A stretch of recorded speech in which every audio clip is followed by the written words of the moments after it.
Mid-flight, on an international journey, business class erupted in chaos. A man in maintenance uniform knelt, wiping spilled coffee from the floor. An elegant woman stood up, voice cold as ice. "I don't pay you to embarrass me in front of clients." All eyes turned. He only said quietly, "Sorry, I just didn't want the little girl to get burned." She glanced down.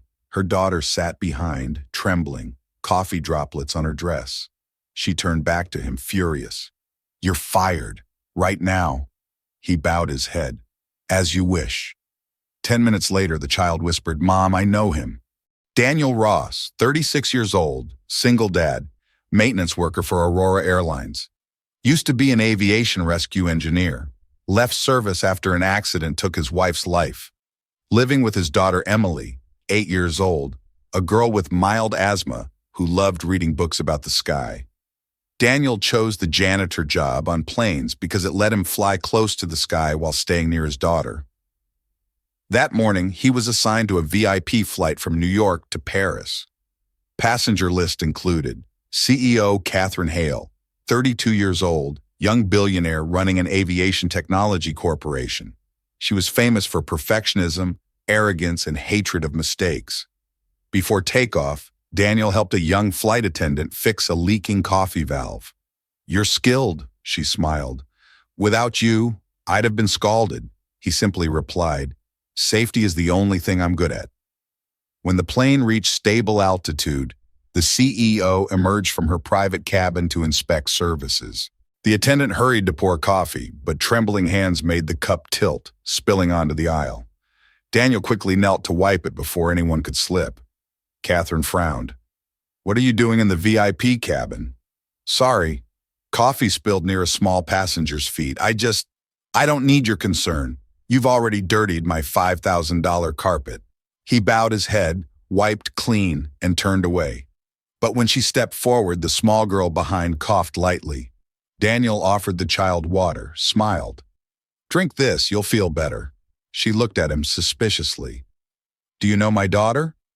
"No, I just recognize that kind of cough." "What do you mean?" "My daughter does the same." But Daniel's recognition ran deeper than a simple cough. He'd heard that exact pattern before. The slight wheeze, the quick inhale, the way the child's hand went to her throat.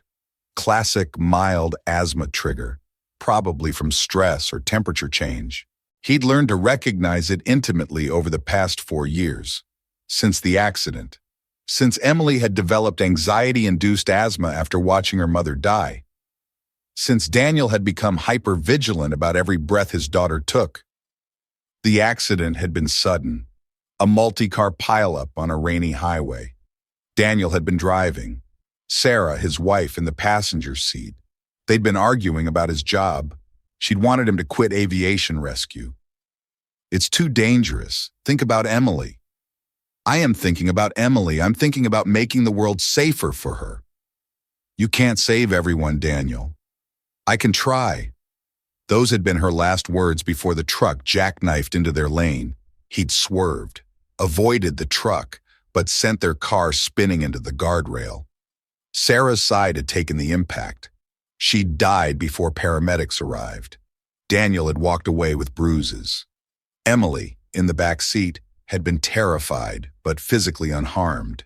Emotionally, though, she'd been destroyed. Had stopped talking for 2 months. Had developed panic attacks. Had started the asthmatic breathing whenever stressed. The doctors called it psychosomatic. Daniel called it his fault. He'd quit aviation rescue after that. Couldn't save strangers while his own family fell apart. Had taken the maintenance job because it kept him traveling, gave Emily stability of routine, let him work with planes without the pressure of life or death decisions. He'd become invisible, just another worker in uniform. No one looked twice at maintenance staff, and that had been comforting. No expectations, no heroics, just honest work and going home to Emily, until today. Until he'd heard a child cough the exact same way his daughter coughed, and his instincts dormant for 4 years had kicked in. Help, protect, make sure she's okay. Every evening, Daniel would sit with Emily reviewing her breathing exercises. The therapist had taught them techniques. Count to 4 breathing in, Hold for 4, release for 4. Simple. But it worked when panic set in. "Why do I get scared, Dad?" Emily had asked once. "Because something scary happened to you. Your brain remembers. It's trying to protect you." "But Mom's not coming back." "No, she's not. And that's the hardest thing. But you know what? She'd want us to keep living, keep flying, keep looking at the sky she loved." Emily had started drawing pictures of planes after that. Not crashes, just planes flying peacefully through clouds. She taped them to her bedroom wall. "So Mom can see we're still flying."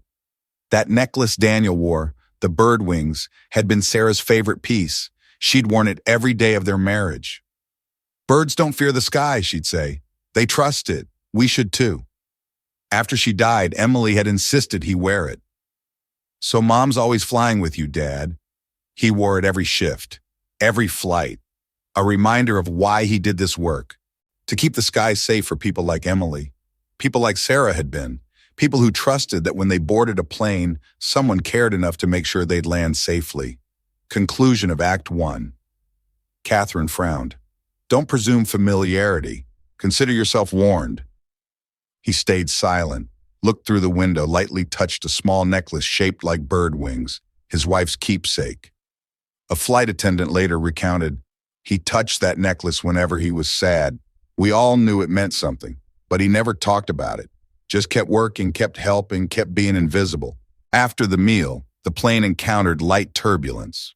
Another cup of coffee slid from the tray, spilling near the little girl. Daniel reflexively shielded the child. Hot coffee poured onto his hand. Catherine turned around, saw this, misunderstood. "What are you doing with my daughter?" The attendant panicked. "No, he was just... Enough. You're fired. I don't want to see you on this plane anymore." Daniel stood up, voice still calm. "If you want, I'll leave the cabin, but let me finish checking the electrical resistance stabilizer. There's a small noise coming from the rear cabin." "Are you arguing with my order?" "No, I just don't want the system to fail mid-flight." "Security! Escort him down to the lower deck." He was temporarily held in the technical bay. At the same time, the plane suddenly experienced a brief electrical disruption.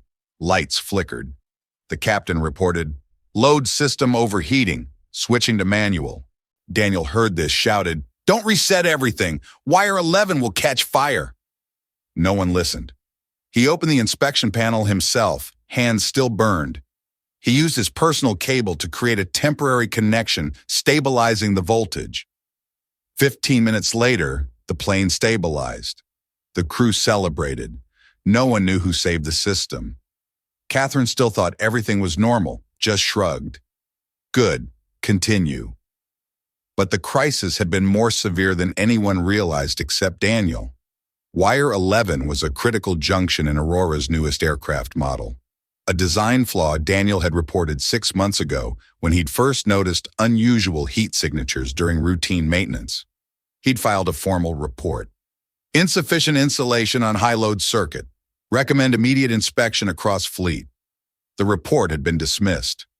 Maintenance staff don't make engineering recommendations. Stay in your lane. But Daniel knew planes, had designed rescue equipment for them, had crawled through wreckage understanding exactly how electrical fire spread, how quickly they could turn catastrophic, how many seconds crews had to respond before cabin integrity failed. He'd known Wire 11 was a disaster waiting to happen. And today, mid-flight, loaded with VIP passengers, including the CEO who'd ignored his report, it had started to fail, exactly as he'd predicted. When he'd heard the captain say reset, he'd known immediately what would happen. Full system reset would surge power through all circuits simultaneously. Wire 11, already compromised, would overload, would arc, would ignite surrounding materials, would fill the cabin with smoke within 90 seconds, would turn this luxury flight into a death trap.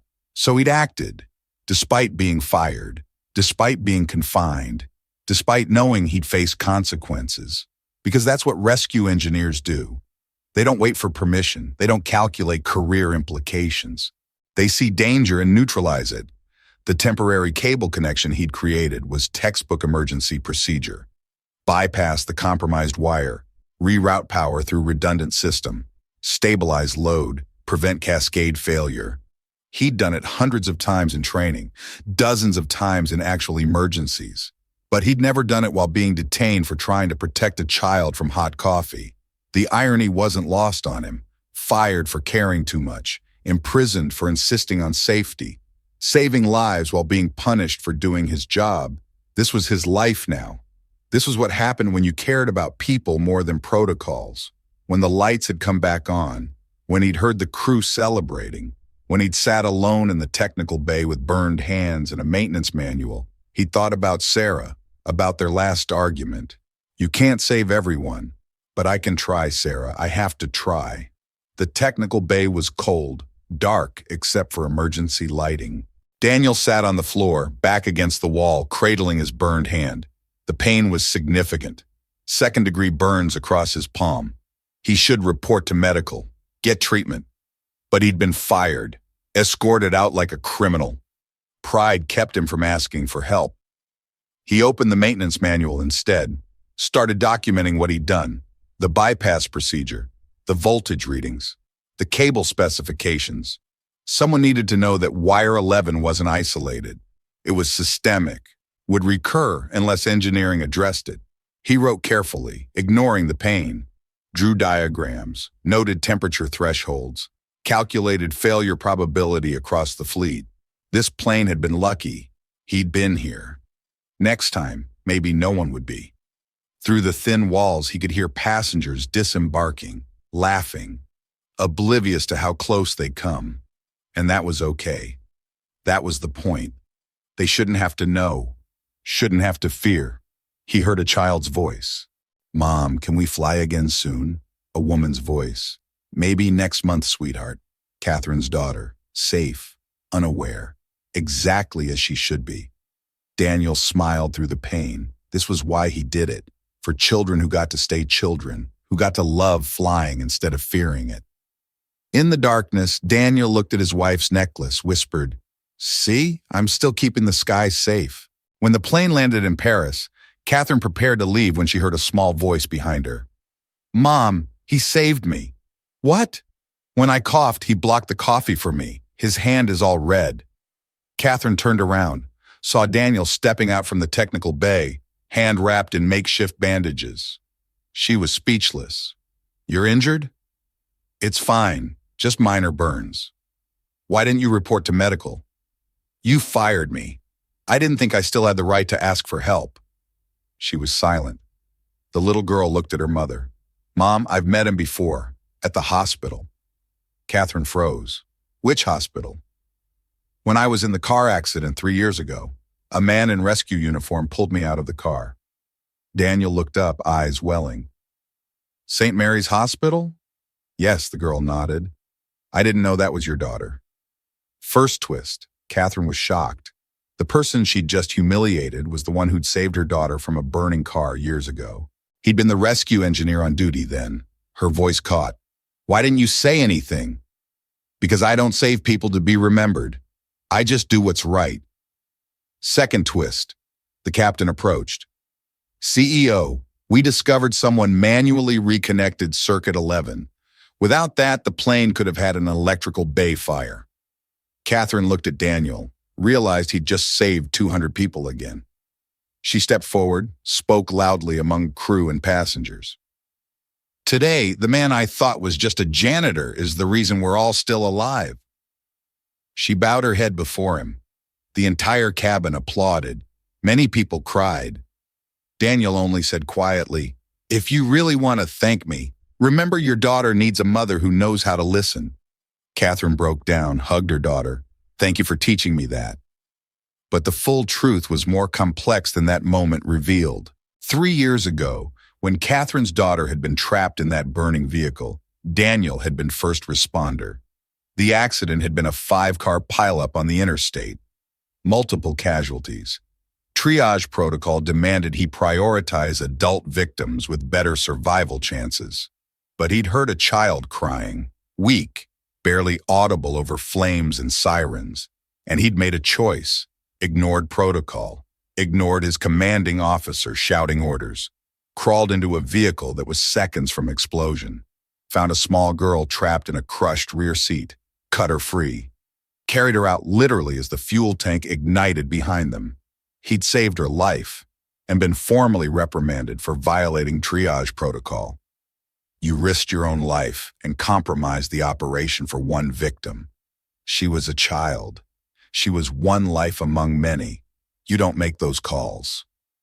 That reprimand had been part of why he'd left aviation rescue. The realization that in a system built on logic and efficiency, his instinct to save children first, to never abandon the vulnerable, to prioritize the helpless, that instinct was considered a flaw. Catherine hadn't known any of this. She'd been told her daughter was saved by emergency services, had written a generous check to the hospital, had never asked for names, had never thought to find out who, specifically, had pulled her baby from fire. And now that person was here. The janitor she'd humiliated, the maintenance worker she'd fired, the invisible man who'd saved her daughter once and just saved her again. And she'd treated him like dirt.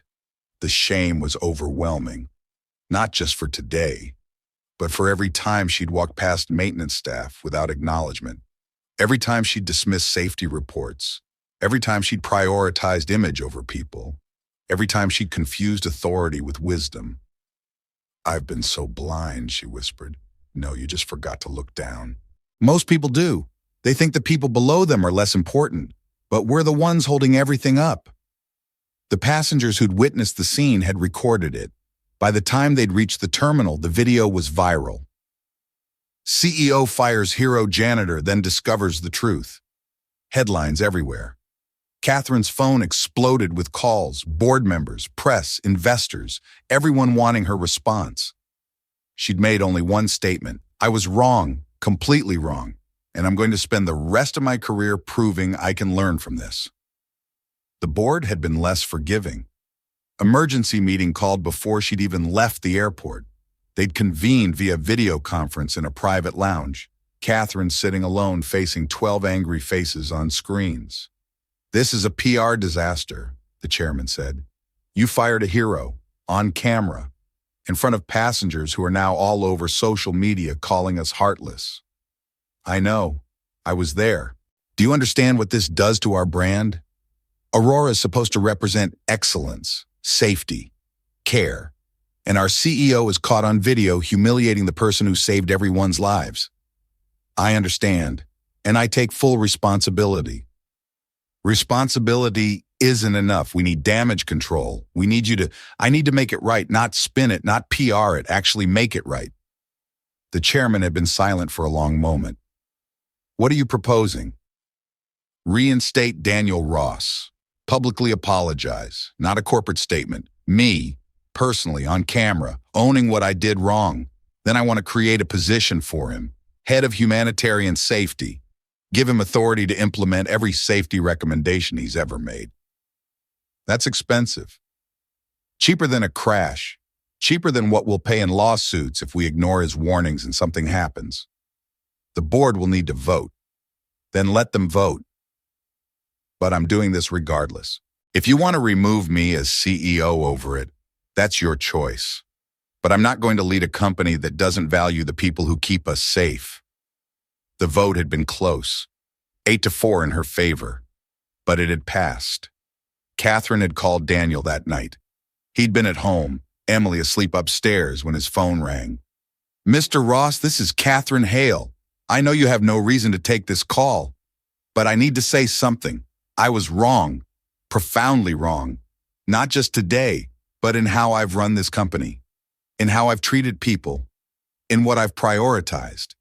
And I want to make it right, not for PR, for real. Will you come back? Will you help me build something better?" He'd been quiet for a long time.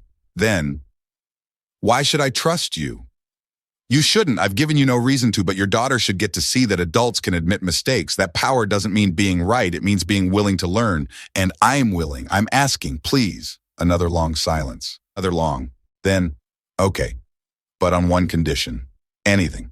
Every recommendation I make you read, personally, before it goes to anyone else. No filtering, no dismissing. You read it, you think about it, you decide, but you actually engage. I promise. That promise had changed everything. A passenger later recounted, when she bowed to him, it wasn't performative. It was genuine. You could see her breaking down, realizing she'd almost lost her daughter twice because she didn't listen to the person who'd saved her. 1 month later, news reported, CEO Hale restores honor to misunderstood rescue engineer. Catherine publicly apologized to Daniel at a press conference. We're often blinded by status, but that day, I learned the people who keep the sky safe are the ones we notice least. She appointed him head of humanitarian safety for Aurora Airlines. Daniel declined. I just want to do what I'm good at, she said, then teach others to do what you do. The airline launched Kind Sky, a program training rescue skills and human empathy for all staff. Logo, hands holding small wings. Caption engraved below, because kindness keeps us flying. At the launch, Catherine spoke, heroes don't always wear suits. Sometimes they wear maintenance uniforms with scarred hands and hearts that still believe in doing good. Symbol of rebirth. Daniel and Emily stood on the platform with Catherine and her daughter, two women from different worlds, now smiling together. But Kind Sky became more than internal training. It became an industry standard. The program didn't just teach emergency procedures. It taught staff to recognize the human element in every situation, to value the person cleaning the aisle as much as the person buying first class. To understand that safety came from everyone caring, not just designated responders caring. Daniel's curriculum was revolutionary. 1 week technical training, 1 week working every position on a plane from pilot to janitor. 1 week interviewing passengers about their fears, needs, experiences. You can't protect people you don't understand. You can't serve people you don't see. So learn to see everyone. Learn that the person handing you coffee is someone's parent, that the child kicking your seat might have anxiety, that everyone on this plane is someone's everything. Other airlines noticed, started adapting the program. Within a year, Kind Sky principles had spread to 12 carriers across 4 continents. Daniel had accidentally revolutionized aviation safety culture by insisting that empathy was a survival skill. Emily had gotten involved too. At 9 years old, she'd created a children's version of the safety guide. Simple language, colorful illustrations, explaining not just what to do in emergencies, but why it mattered.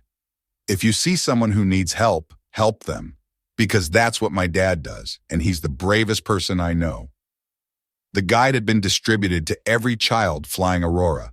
Thousands of kids learning that heroes didn't need capes, they needed compassion. Catherine's daughter had become Emily's best friend. The two girls bonded by trauma and rescue, inseparable. They'd started a school project together, interviewing people whose lives had been saved by strangers, documenting stories of unnamed heroes, proving that most good in the world came from people no one remembered. My mom used to think important people were people with titles, Catherine's daughter explained in one interview. But then she met the janitor who saved me twice, and she learned important people are just people who care. The project had won national recognition, been featured in textbooks, inspired other kids to look for everyday heroes in their lives. The ripple effects extended beyond aviation. Hospitals adopted Kind Sky principles. Hotels implemented them for housekeeping. Schools taught them to students. The idea that everyone deserves recognition, that every role matters, that seeing people create safer systems, that had become mainstream. Daniel had been invited to the White House, had declined most honors. Give them to the flight attendants, the mechanics, the people doing this work every day without recognition. But he'd accepted one. Emily's school named their library after him, the Daniel Ross Center for Everyday Heroes. At the dedication, Emily cut the ribbon.